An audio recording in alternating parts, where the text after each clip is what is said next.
reflex occurs when the light touches the cornea or a sudden wisp of cotton touches the cornea. Eyes blink in response to it. Not just the one eye but the other eye as well blinks.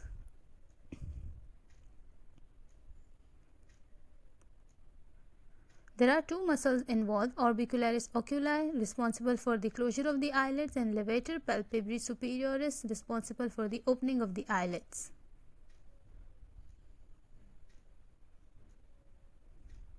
Now let us begin with the flow chart to study the concept easily.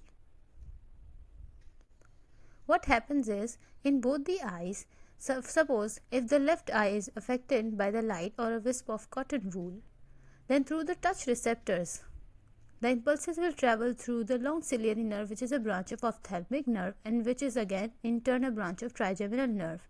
This will go to the spinal nucleus of the trigeminal nerve, which is present in pons. Now from the spinal nucleus of the trigeminal nerve, which is present in pons, the impulses, the projections will go to the motor nucleus of the facial nerve. From the motor nucleus of the facial nerve, the impulses will go to the orbicularis oculi muscle. From the spinal nucleus of the trigeminal nerve, the projection goes to the motor nucleus of the facial nerve of the opposite side as well, that is the right side.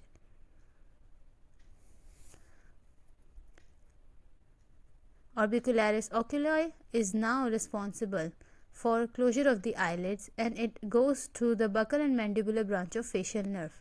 This happens in both the eyes.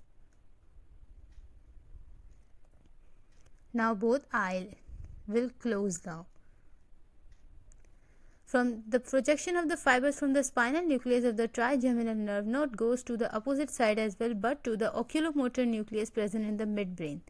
That is why oculomotor nucleus of the right side and the left side will both have those projections and now will cause the levator palpebrae superioris to contract, which will cause opening of the eyes. So the eyelids closes and then reopens.